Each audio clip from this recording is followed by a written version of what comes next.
नमस्कार। आज के इस विशेष कार्यक्रम में आप सभी दर्शकों का हार्दिक स्वागत, अभिनंदन। दर्शकों, आज हम जो विषय लेकर आए हैं उस विषय में ज़्यादातर लोगों को जानकारी कम और भ्रांति ज़्यादा है। आप सभी जानते हैं 2 अप्रैल को पूरे विश्व में मनाया जाता है विश्व ऑटिज्म अवेयरनेस डे। मनाने के पीछे के उद्देश्यों को आप जानते ही होंगे कि हम ऑटिज्म के प्रति लोगों को जन जन को जागरूक करना चाहते हैं और अप्रैल माह को पूर्ण रूप से डेडिकेट किया गया है जागरूकता के लिए। इसी विषय में बहुत सारी चर्चा करने के लिए आज हमारे साथ स्टूडियो में हैं देहरादून शहर की वरिष्ठ बाल रोग एवं बाल विकास विशेषज्ञ डॉक्टर श्रुति कुमार। डॉक्टर श्रुति, बहुत बहुत स्वागत है स्टूडियो में आपका। नमस्कार मैम। डॉक्टर श्रुति, जैसे कि 2 अप्रैल को पूरे विश्व में मनाया जा रहा है वर्ल्ड ऑटिज्म डे, लेकिन अब इसको ऑटिज्म स्पेक्ट्रम डिसऑर्डर के नाम से हम जानते हैं सभी लोग कि ASD ज़्यादातर लोग इसको हम आगे जानेंगे। लेकिन सबसे पहले तो ये डे है, ये स्पेशल क्यों है और क्यों मनाया जा रहा है? हम हर साल ऑटिज्म डे इसलिए मनाते हैं कि अगर हम पिछले 10-12 साल में देखें तो आज से 10 साल पहले ऑटिज्म क्या होता है कोई जानता ही नहीं था। पब्लिक में तो बिल्कुल अवेयरनेस नहीं थी जी। तो धीरे धीरे जैसे जैसे ये आगे हम बढ़े, ज़्यादा से ज़्यादा लोग जागरूक हुए, उतनी ही ज़्यादा जल्दी बच्चों के केसेस आइडेंटिफाई हुए और जितनी जल्दी हम इन केसेस को आइडेंटिफाई करते हैं उतनी जल्दी हम इनको ठीक दिशा में लेके जा सकते हैं। इसलिए ऑटिज्म का अवेयरनेस हर लेवल पे, कम्युनिटी लेवल पे, डॉक्टर्स लेवल पे, मैनेजमेंट लेवल पे, आशा वर्कर लेवल पे, स्कूल लेवल पे, हर लेवल पे इसकी अवेयरनेस बहुत बहुत इम्पॉर्टेंट है और उसी अवेयरनेस को लेके ये ऑटिज्म डे मनाया जाता है और हर बार एक ना एक कोई थीम रखा जाता है। तो इस बार का थीम है autism and humanity, every life has value. So we all know every life is valuable and autism का बच्चा तो एकदम मेन स्ट्रीम में इंटीग्रेट भी हो सकता है, मोर देन 50% बच्चे। लेकिन अगर हम सब मिल के हैंड होल्डिंग करके काम करें, इसलिए ये थीम इतना इम्पॉर्टेंट है रिगार्डिंग इंक्लूसिवनेस। इन बच्चों को एक इंक्लूसिव सोसाइटी में इंक्लूड किया जाए, नॉर्मल स्कूल में ये पढ़ पाएँ, हमारे टीचर्स अवेयर हों, बाकी पेरेंट्स ये ना कहें कि हमारे बच्चे इन बच्चों के संग नहीं पढ़ेंगे। यही एक मोटो लेके ये थीम डिज़ाइन किया गया है। बिल्कुल। और सबसे पहले तो ये जानना भी ज़रूरी है क्योंकि बहुत सारे लोगों को शायद ये पता भी नहीं होगा कि ऑटिज्म होता क्या है, ऑटिस्टिक बच्चे होते क्या हैं, तो पहले उसको समझ लेते हैं। ठीक है। ऑटिज्म एक डेवलपमेंटल डिसऑर्डर है। अगर हम बिल्कुल सिंपल हिंदी भाषा में सोचें तो हम इसको ट्रांसलेट कर सकते हैं स्वमग्नता। अच्छा, तो जब मेरे पेरेंट्स अपने आप में खोए रहना, ये एक मतलब हिंदी का ऐसा टर्म है। जब हम पेरेंट्स को, क्योंकि मेरी अपनी जो रिसर्च स्टडीज़ थी वो सब ऑटिज़म में थी, तो जब हम पेरेंट्स से कंसेंट लेते थे या हम उनको एक्सप्लेन करते थे तो ये वर्ड बहुत काम करता था कि स्वमग्नता। एक्चुअली ये डिस्क्राइब करता है क्यों ये डेवलपमेंटल डिसऑर्डर। तो हमारे जब हम मेंटल हेल्थ डिसीजेस पढ़ते हैं तो एक ग्रुप ऑफ डिसऑर्डर्स होते हैं जिनको बोलते हैं न्यूरो डेवलपमेंटल डिसऑर्डर्स। जो बच्चे की डेवलपिंग ब्रेन है 0 to 5 ईयर्स, उसके अंतर्गत ही ये डिसऑर्डर्स डिटेक्ट होते हैं। अच्छा। होते ये शुरुआत से हैं, but early identification is important. जैसे अगर कोई बच्चे को 6 ईयर्स के बाद कुछ एक्सीडेंट हुआ और फिर प्रॉब्लम हुई तो वो इसमें नहीं आते। जो न्यूरो डेवलपमेंटल डिसऑर्डर्स होते हैं वो ग्रोइंग ब्रेन के डिसऑर्डर्स होते हैं, उन्हीं में से एक ऑटिज्म है।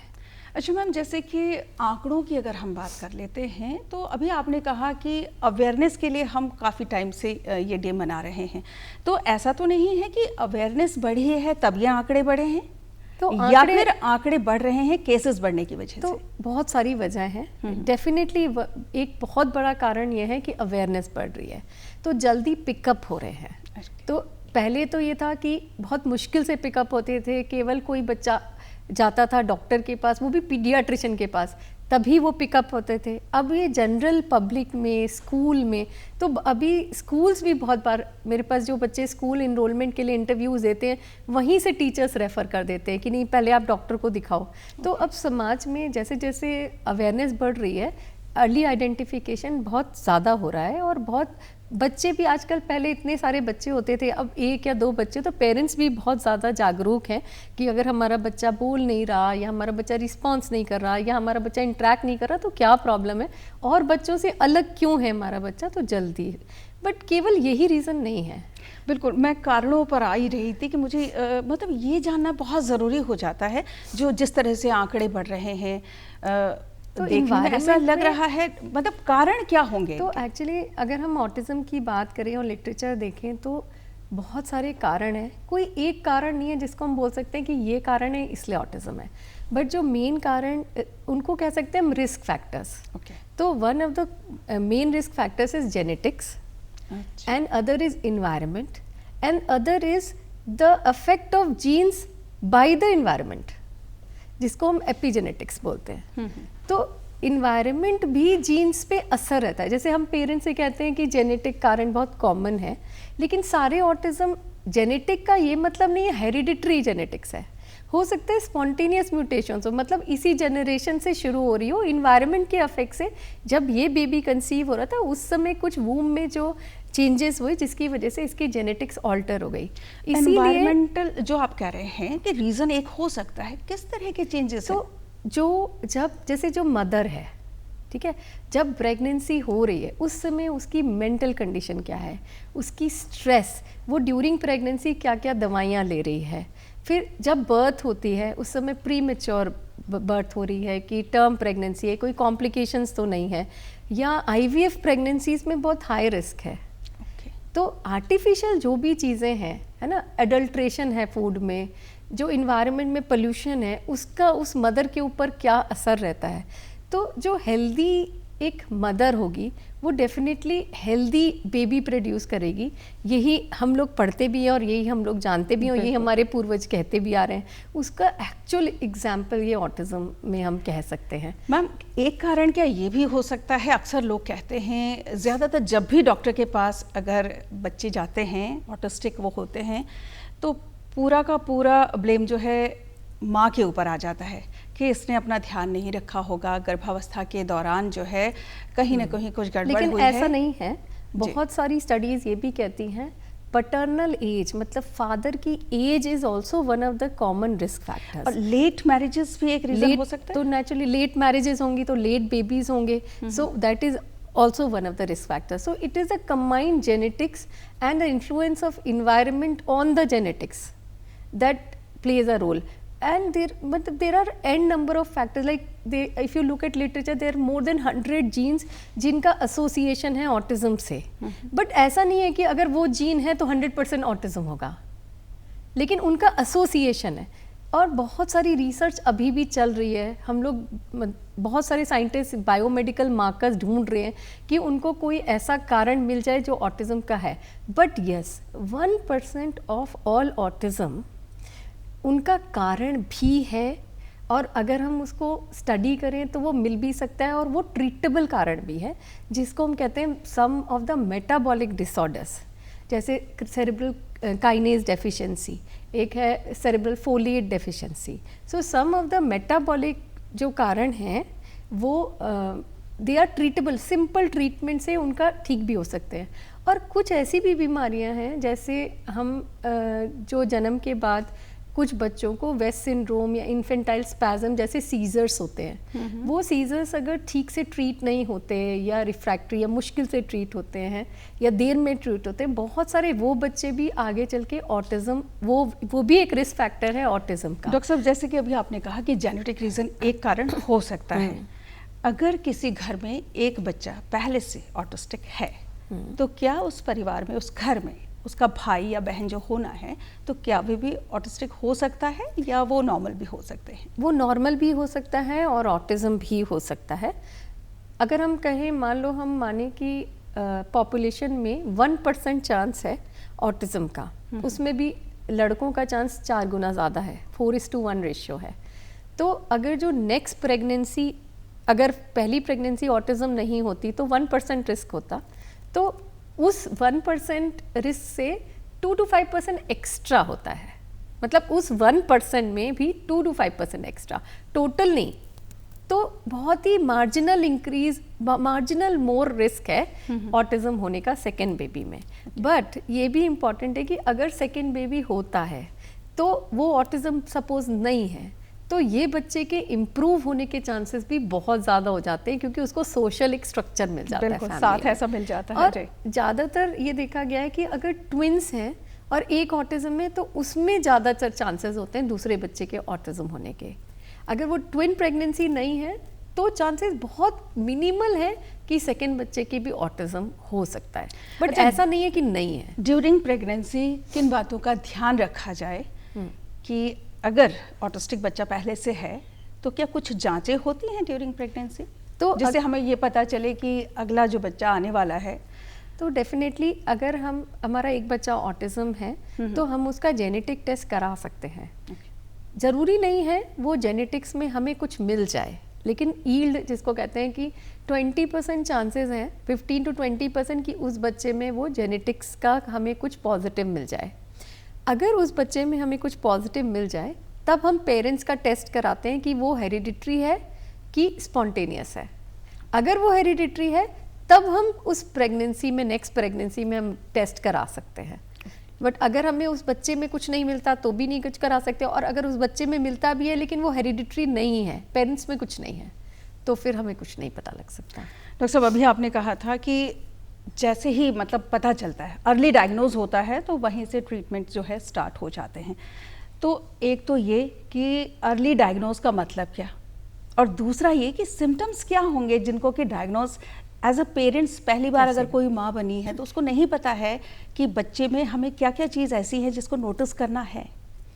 पहली चीज़ तो सबसे इम्पॉर्टेंट ये है कि अगर आपको कभी भी किसी स्टेज पे अपने बच्चे में उसके एज के बच्चों से वो पीछे लग रहा है, किसी भी, चाहे चलने में, चाहे बोलने में, चाहे किसी भी चीज़ में, तो एक बार तो आप डॉक्टर को, अपने पीडियाट्रिशियन को ज़रूर दिखाएं, है ना। अभी हम एज के अकॉर्डिंग, एज के अकॉर्डिंग हम लोग ने अभी क्या किया, IAP Indian academy of paediatrics ने भी, और हम लोग जो मेडिकल कॉलेजेस में प्रैक्टिस करते हैं, हमने अपने इम्यूनाइजेशन कार्ड में माइलस्टोन्स डाल दिया है। और इवन गवर्नमेंट में जो MCP कार्ड है, जो इम्यूनाइजेशन कार्ड है, उसमें भी पीछे हर एज के माइलस्टोन्स लिखे हुए हैं। तो आप अपने बच्चे को उस माइलस्टोन से कंपेयर करो। अगर वो लगता है कि बच्चा रेड जोन में आ रहा है, उसमें 3 जोन्स दिए हुए हैं, ग्रीन, रेड एंड ब्लू, तो अगर रेड जोन में आ रहा है या ग्रीन जोन अचीव नहीं हो रहा उस एज का, तो आप ज़रूर अपने पीडियाट्रिशियन से मिलें। ठीक है। सिंपल अगर हम क्लिनिकल साइंस जो पेरेंट्स के लिए समझने के लिए आसान होते हैं, तो सबसे इम्पॉर्टेंट साइंस होता है कि अगर आप बच्चे को नाम से बुलाओ तो रिस्पॉन्स नहीं देता बच्चा। तो जैसे हम ये जो माइलस्टोन्स है, ये 8 से 9 महीने में ही अचीव हो जाता है कि बच्चे को आवाज़ से तो टर्न वो 3 महीने में, 4 महीने में भी करता है, लेकिन अपने नाम को समझ के रिस्पॉन्ड करना 8-9 महीने से बच्चे में आने लगता है, और 1 ईयर में तो पक्का 100% होता है। लेकिन अगर ये बच्चा आपका रिस्पॉन्स टू नेम नहीं दे रहा, ये सबसे अर्ली साइन होता है ऑटिज्म का। हम ये नहीं कह रहे हर बच्चा जो रिस्पॉन्स नहीं देता वो ऑटिज्म होता है, लेकिन ये एक अर्ली साइन होता है। दूसरा, रिस्पॉन्स नहीं देने का कारण हियरिंग इम्पेयरमेंट भी होता है। तो बहुत सारे बच्चे जो ऑटिज्म करके आते हैं, कई बार वो हियरिंग इम्पेयरमेंट निकलते हैं, सुनाई नहीं दे रहा, सुनाई नहीं देता उनको। तो इसीलिए हम ऑटिज्म के डायग्नोसिस के पहले हर बच्चे का हियरिंग असेसमेंट कराते ही कराते हैं, भले ही हमें पता हो कि हियरिंग है ठीक, फिर भी वो मैंडेटरी है।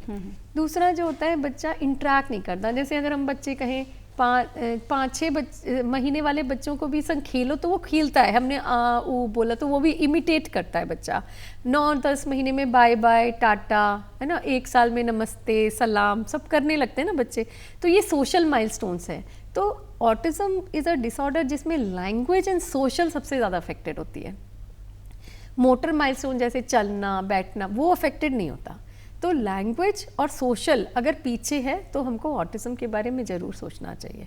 एक और माइलस्टोन, अगर बच्चा नहीं भी बोल पाता लेकिन हम उसे कहते हैं कि जाओ बॉल ले आओ, तो वो 1.5 साल का बच्चा बॉल उठा लाता है, या अगर उसको कुछ चाहिए ऊपर से तो पॉइंट करता है। लेकिन ऑटिज्म वाले बच्चे ध्यान ही नहीं देते। हम उनसे कुछ कहेंगे या तो वो समझ ही नहीं पाएंगे, या वो ध्यान ही नहीं है उनका कि हम क्या करें, एक फिल्टर जैसा हो जाता है। कुछ चाहिए, पॉइंट नहीं करेंगे, उसके पास जाके रोना शुरू कर देंगे। अगर पॉइंट भी करेंगे तो मम्मा का हाथ लेके पॉइंट करेंगे। अपने हाथ से तो प्रॉपर नॉन वर्बल कम्युनिकेशन भी नहीं होता। तो वर्बल तो नहीं है, but proper noun verbal communication ना होना। ये भी होता है ना कि अगर बच्चा लेट बोल रहा है तो तो घर में अक्सर सुनने को ये मिल जाएगा कि इसका तो पापा भी लेट बोला था, इसके भाई भी लेट बोले थे, वो तो चला भी लेट था। तो इस तरह से मतलब ये जो सोच है ये कहीं ना कहीं डिले कर जाती है। बिल्कुल, बहुत सारे पेरेंट्स मुझे बताते हैं जब वो आते थे 3 से 3.5 साल के उम्र में कि हमें 1.5 साल में शक हो गया था, लेकिन हमने यही सोचा या हमारे ग्रैंड पेरेंट्स ने, नेबर्स ने यही बोला कि हमारे इसके पापा भी लेट बोले थे। तो मेरा उनसे एक ही सवाल होता है कि इसके पापा लेट बोले थे, लेकिन क्या केवल ये लेट बोला है कि और भी लक्षण है? कहती नहीं मैम, ये तो सुनता भी नहीं है, ध्यान नहीं देता, समझता भी नहीं है, भागता रहता है इधर से उधर। तो केवल स्पीच डिले तो एक चीज़ है, लेकिन स्पीच डिले के अलावा जो चीज़ें हैं वो ज़्यादा इम्पॉर्टेंट हैं ऑटिज्म के लिए। तो अगर केवल स्पीच डिले है तो इतनी परेशानी नहीं है, आप वेट कर सकते हो। लेकिन अगर स्पीच डिले के अलावा रिस्पॉन्स नहीं दे रहा, कॉम्प्रिहेंशन समझ ही नहीं रहा, या अटेंशन नहीं दे रहा, या आप कुछ कहना चाह रहे हो वो अपनी दुनिया में एक जगह है, कोई आ रहा है तो वो सुन नहीं रहा, उसके पास जा नहीं रहा, बच्चों के संग इंटरेक्ट नहीं कर रहा, तो वो चीज़ आप समझ लिए ये केवल स्पीच डिले नहीं है और आपको डेफिनेटली हेल्प लेनी चाहिए। अगर बच्चा ओवर एक्टिव है तो ये भी रीज़न हो सकता है, ओवर एग्रेसिव भी बहुत ज़्यादा है। तो हम कभी भी एक सिम्टम से ना कोई डायग्नोसिस नहीं बनाते। पहले तो अगर बच्चा अग्रेसिव है हमें ये देखना पड़ेगा उसका कारण क्या है, ठीक है। टेम्पर टैंट्रम्स जिसको हम बोलते हैं वो नॉर्मल होता है ग्रोइंग बच्चों में, 2 से 4 साल के बच्चों में। वो उनका डेवलपमेंटल पैटर्न है बच्चों का कि 2 to 4 ईयर्स में टेम्पर टैंट्रम आते हैं। लेकिन अगर वो टेम्पर टैंट्रम इतने ज़्यादा हैं कि बच्चा मैनेज ही नहीं हो पा रहा, या हाइपर एक्टिविटी इतनी ज़्यादा है कि जैसे अगर 3 साल में 3.5 साल में हमने स्कूल भेजा और वहाँ पे बच्चा बैठ ही नहीं रहा, डिस्टर्ब कर रहा है इधर से उधर, टीचर बता रही कि बाकी बच्चे तो बैठा है, तो वेदर उसकी जो हाइपर एक्टिविटी है वो कंट्रोलेबल है कि नहीं।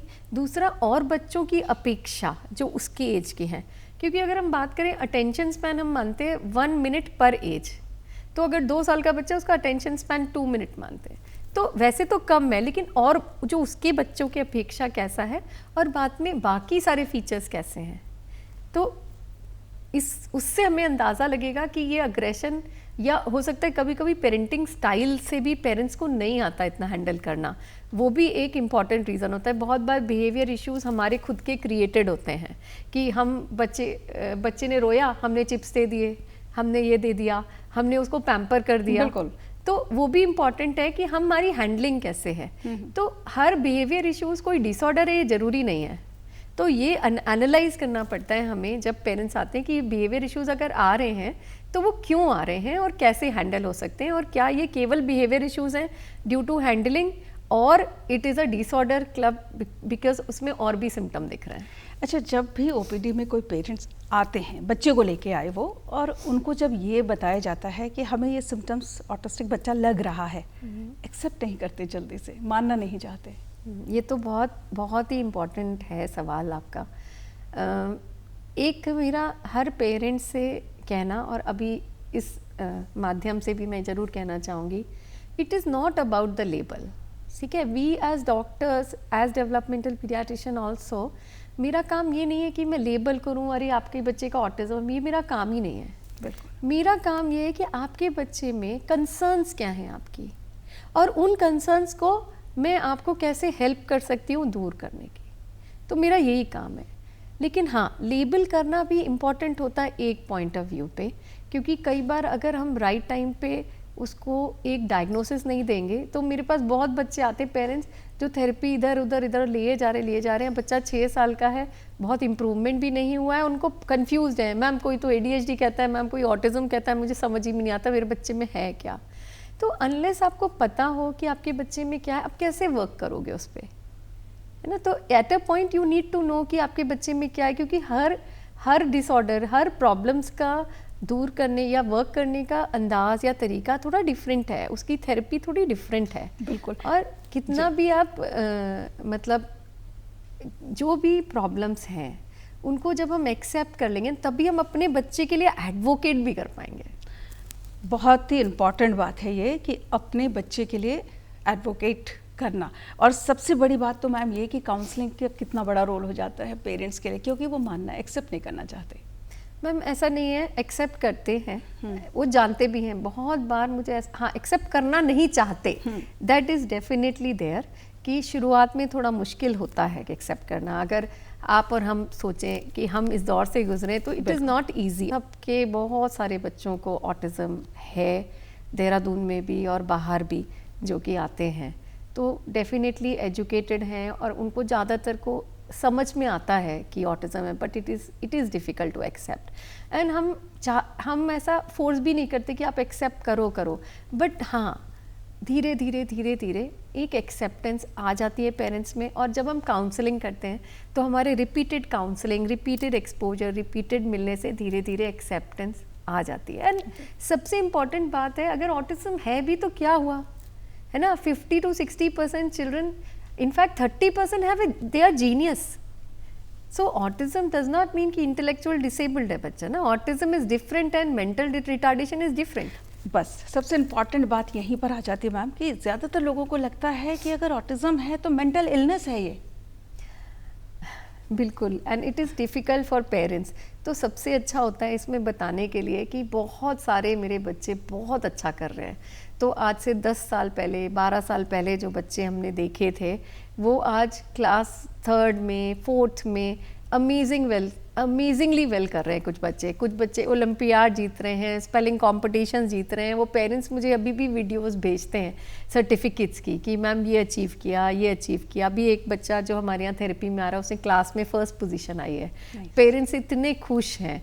तो और एक बच्चा जो बहुत बड़ा था, MBA देखा मैंने, MBA करके, तो ही had come for some issues, तो MBA कर लिया। एक बच्चा जो कि 10th क्लास पास करके नॉवेल्स लिखता है। बिल्कुल, और जो वर्ल्ड के पहले ऑटिस्टिक थे जो डायग्नोज हुए थे, वो बहुत बड़े बैंकर थे। आइंस्टाइन इनको बोलते हैं। बहुत सारे जीनियसेस हैं, एग्जाम्पल्स हैं, बिल्कुल। जो बहुत सारे मॉडल्स हैं जो बिल्कुल। डॉक्टर साहब, जैसे कि अगर मैं करूँ डायग्नोज की, अगर मैं बात करती हूँ, तो किस तरह से कोई टेस्ट होता है इसका? तो ऑटिज़म का ऐसे कोई ब्लड टेस्ट तो नहीं होता कि हमने ऑटिज़म है तो हमने ये ब्लड टेस्ट जैसे मलेरिया और टाइफॉइड में है, but there are psychological assessment tools हैं जो कि ऑल ओवर इंडिया या ऑल ओवर वर्ल्ड एक्सपर्ट्स ने बनाए हुए हैं। उनको हम कैरी आउट करते हैं, लुकिंग कुछ एक्टिविटीज़ बच्चों से करा के, कुछ हम ऑब्जर्वेशन करते हैं बच्चों का उसके हिसाब से, और कुछ हम पेरेंट्स से पूछते हैं, उसके मिला के हम स्कोरिंग करते हैं, जिसके बेसिस पे एक असेसमेंट में एक लेवल क्या है बच्चे का। पहले ऑटिज़म है, क्राइटेरिया मीट हो रहा है कि नहीं, वो आता है, और दूसरा कि ऑटिज़म किस लेवल का है। फिर साथ में और भी चीज़ें, जैसे ऑटिज़म के संग संग इंटेलिजेंस कैसी है, बिहेवियर्स कैसे हैं, तो एक कंबाइंड हम रिपोर्ट बना के देते हैं। तो ये असेसमेंट साइकोलॉजिस्ट कर सकते हैं, मैं भी करती हूँ।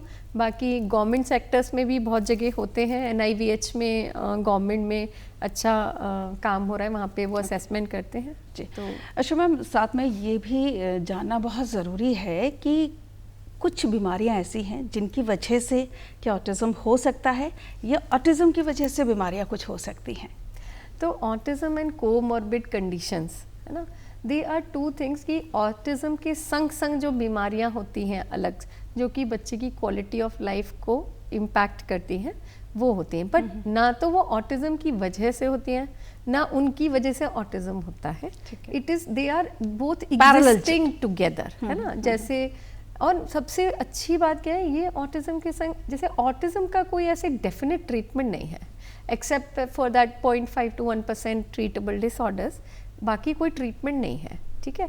लेकिन ये जो कोमॉर्बिड कंडीशंस हैं जो कि ऑटिज़म के बच्चे पे क्वालिटी ऑफ लाइफ इम्पैक्ट करती है, उनको हम ट्रीट कर सकते हैं। जैसे sleep issues, 50 to 80% of children with autism have sleep issues. नींद नहीं आती उनको, कई बार ऑनसेट नहीं होता, कई बार इंटरमिटेंट अवीकनिंग होती है।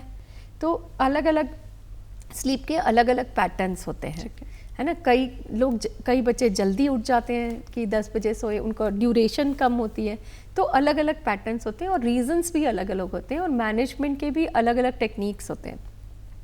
कुछ मेडिसिन होती हैं, जैसे मेलाटोनिन हार्मोन है जो हम यूज़ करते हैं, जो कि बहुत ही हर्बल दवाई से बना हुआ है, एविडेंस बेस्ड और इसके रिसर्च हो रखी है, and it is very benign, ऐसे कोई इतने मेजर कोई साइड इफ़ेक्ट्स नहीं है। और सबसे बड़ी बात तो ये है मैम कि हमें ये जानना बहुत ज़रूरी हो जाएगा कि अगर हमारे बच्चे स्पेशल चाइल्ड हैं तो उनको सबसे पहले तो हमें पहचानना होगा। अगर छोटा बच्चा है, जितने जल्दी हम डायग्नोज कर पाएँ, बहुत छोटा बच्चा है, अगर वो आप उसको बुला रहे हैं और वो रिएक्ट नहीं कर रहा है तो वहीं से आपको ध्यान देना शुरू करना होगा। और उसके बाद बहुत सारी बातें हैं जो डॉक्टर साहब लगातार आपको बता रही हैं, और बातचीत हम जारी रखते हुए डॉक्टर साहब, एक तो कोमॉर्बिड कंडीशन में स्लीप इश्यूज हैं जी, है ना, बहुत, क्योंकि वो उससे बहुत पेरेंट्स बहुत डिस्टर्ब होते हैं। दूसरा ADHD है, वो सबसे कॉमन है, हाइपर एक्टिविटी। अब ऑटिज्म के संग संग ADHD हो सकता है, या ऑटिज्म में भी हाइपर एक्टिविटी होती है, जो जरूरी नहीं है ADHD हो। तो मैनेजमेंट दोनों का डिफरेंट होता है। डॉक्टर श्रुति, आप ADHD बोल रही हैं, इसके बारे में थोड़ा सा बता दीजिए। तो ऑटिज्म में हाइपर एक्टिविटी बहुत कॉमन होती है, बहुत छोटे से ही हाइपर एक्टिव बच्चे होते हैं, और इसके पीछे जो थेरेपी होती है, हम लोग ऑक्यूपेशनल थेरेपी कराते हैं, जिससे इसमें काफ़ी इम्प्रूवमेंट होता है। लेकिन जैसे जैसे ऑटिज्म इम्प्रूव होता है, ये हाइपर एक्टिविटी इम्प्रूव हो जाती है। लेकिन जो ऑटिज्म के संग संग अगर ADHD भी है तो वो थेरेपी के बाद इतना इम्प्रूवमेंट इतना नहीं आता, उसमें वो हाइपर एक्टिविटी बनी रहती है।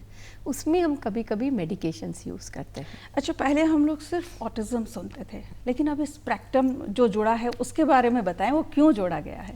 तो ऑटिज्म का हर बच्चा ऑटिज्म के अगले बच्चे से अलग होता है, तो उसके क्लिनिकल कैरेक्टर्स एकदम अलग होंगे।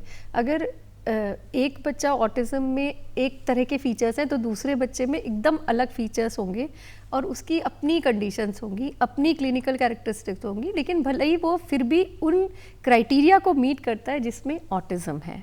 तो पहले जब 2013 के पहले ये 5 अलग अलग डिसऑर्डर्स के नाम से जाने जाते थे, जैसे कुछ वर्बल ऑटिज्म थे, जो स्पीच पूरी होती थी जिन बच्चों में, जिनको एस्पर्जर्स बोलते थे, और जो नॉन वर्बल ऑटिज्म होता है, जो केवल ऑटिज्म जिनमें बिल्कुल ही स्पीच नहीं होती। तो दोनों ही ऑटिज्म है, लेकिन एक बच्चा पूरा बोल रहा है और एक बच्चा बिल्कुल नहीं बोल रहा। तो पहले जो 2013 के पहले उनको अलग अलग लेबल देते थे, बाद में उन्होंने उन सबको ईजी अंडरस्टैंडिंग के लिए उन्होंने सबको क्लब कर दिया, क्योंकि है तो वो सब ऑटिज्म ही। तो उन्होंने एस्पर्जर या PDD NOS वो सब टर्म्स हटा दिए, उन्होंने बोला it is autism spectrum disorder. फिर उसमें सबके अलग अलग लेवल्स बोल दिए कि अच्छा लेवल 1, 2, 3 डिपेंडिंग ऑन बच्चे को अपनी फंक्शनिंग के लिए कितना सपोर्ट चाहिए।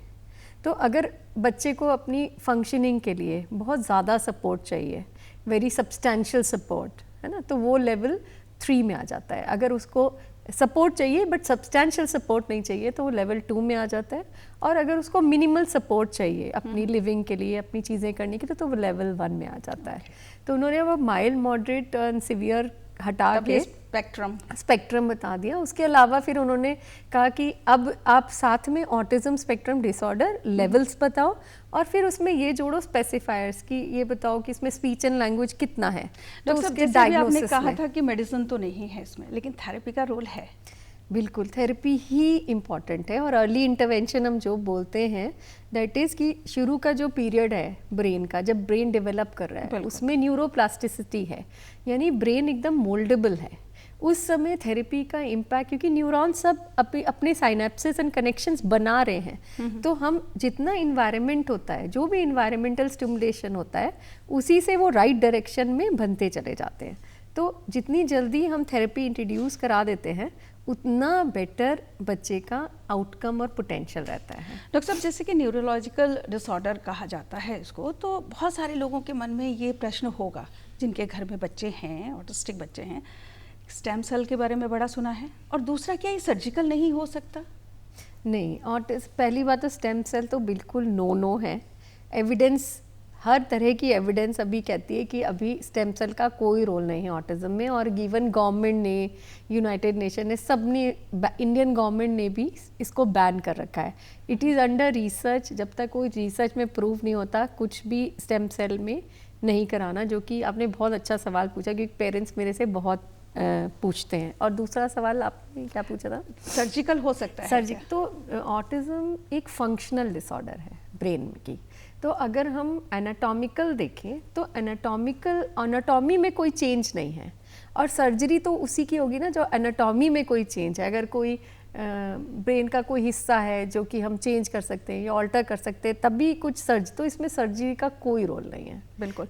और डॉक्टर साहब, बहुत सारे आजकल सोशल मीडिया का ज़माना है, तो बहुत सारे लोग सर्च कर लेते हैं, जिनके भी घर में बच्चे ऑटिस्टिक है, वो क्या करते हैं, हमारा बच्चा ये फूड नहीं खाता या ये खाना नहीं खाता, तो उसको कुछ लिमिटेड फूड पे वो रख देते हैं, या फिर उसे लिक्विड डाइट पे रख देंगे कि ये खाना खाने में परेशान रहता है। तो ये कितना सही है? एक्चुअली जो फूड हैबिट्स हैं, तो बहुत सारे ऑटिज़म बच्चों को फीडिंग इश्यूज़ कॉमन है बहुत, तो उसके भी कारण अलग अलग हैं। कुछ बच्चों को सेंसरी इश्यूज़ ऑटिज़म में होते, तो उनको कोई टेक्सचर बर्दाश्त नहीं होता। तो जैसे हमको सपोज़ जैसे हमें वो दांत में कुछ लग जाता है तो हमें मीठा खट्टा लगने लगता है ना, ऐसा समझ लो उस बच्चे के लिए वो सेंसेशन, किसी बच्चे को लिक्विड सेंसेशन या सेमी सॉलिड नहीं पसंद, किसी को क्रंची नहीं पसंद, तो वो उनके लिए बहुत ज़्यादा। लेकिन हैबिट में तो चेंजेस लाया जा सकता है, धीरे धीरे उसको हम डिसेंसिटाइज करते हैं। बिल्कुल डॉक्टर साहब, चलते चलते क्या सजेशंस रहेंगे हमारे दर्शकों के लिए जो कि ऑटिज़म से जिनके घर में बच्चे हैं, या फिर उनके बारे में जागरूक होना बहुत ज़रूरी है? सबसे इम्पॉर्टेंट तो ये है कि जितनी जल्दी आप अपने बच्चे को आइडेंटिफाई कर सकते हैं कि कोई प्रॉब्लम है, उसका ज़रूर कंसल्टेशन कराएं, जिससे करेक्ट थेरेपी या करेक्ट डायग्नोसिस बने। छोटी सी एक इसमें मैं बोलूँगी कि हमारे पास एक रेट सिंड्रोम डिसऑर्डर होता है, जो कि पहले ऑटिज़म में ही आता था, अभी उसको ऑटिज़म से हटा दिया गया है। वो फीमेल्स में होता है और उसमें ऑटिज़म वाले ही फीचर्स होते हैं, लेकिन सिवियरिटी ज़्यादा होती है क्योंकि उसमें बच्चे के रिग्रेस होने का चांसेस बहुत ज़्यादा होता है। तो मेरे पास 2-3 बच्चे आते हैं रेट्स के, एक बच्चे का जैसे ही और इसका जेनेटिक डायग्नोसिस बहुत ईजिली बन जाता है, तो प्रूवन हो जाता है। तो जैसे ही उसका डायग्नोसिस बना, पेरेंट्स ने थेरेपी में आना के लिए बंद कर दिया। तो डरना नहीं है, थेरेपी इम्पॉर्टेंट है, थेरेपी बहुत इम्पॉर्टेंट है, और साथ ही फॉलो अप भी बहुत ज़रूरी है। बहुत ज़रूरी। थेरेपी आप जैसे थेरेपी आप करा रहे हो, लेकिन अपने पीडियाट्रिशियन से या डेवलपमेंटल पीडियाट्रिशियन से ये मॉनिटर ज़रूर कराना है कि आपकी जो थेरेपीज़ हो रही हैं, तो कौन सी थेरेपी कब ऐड करनी है, या उन थेरेपी का गोल ओरिएंटेड होनी चाहिए। तो आपके क्या गोल्स हैं, आप किन चीज़ों पे काम कर रहे हो, और प्लस आप घर पे भी उन चीज़ों पे काम कर रहे हो कि नहीं। अगर आपको पता ही नहीं है थेरेपी सेंटर में या थेरेपी में हो क्या रहा है, तो आप घर पे कैसे काम करोगे? बिल्कुल बिल्कुल डॉक्टर साहब। और ऑटिस्टिक जो बच्चे होते हैं, उनको अगर मेन स्ट्रीम में लाना है तो सिर्फ पेरेंट्स का नहीं, सोसाइटी का भी बहुत बड़ा रोल होता है, और हम सब मिलके इन बच्चों को सपोर्ट कर सकते हैं। डॉक्टर साहब, आप स्टूडियो में आए, बहुत अच्छी चर्चा हुई, समय निकालने के लिए आपका बहुत बहुत धन्यवाद। नमस्कार दर्शकों, आज के इस विशेष कार्यक्रम में इतना ही। अगले अंक में फिर से मुलाकात होती है, तब तक के लिए दीजिए इजाज़त। नमस्कार।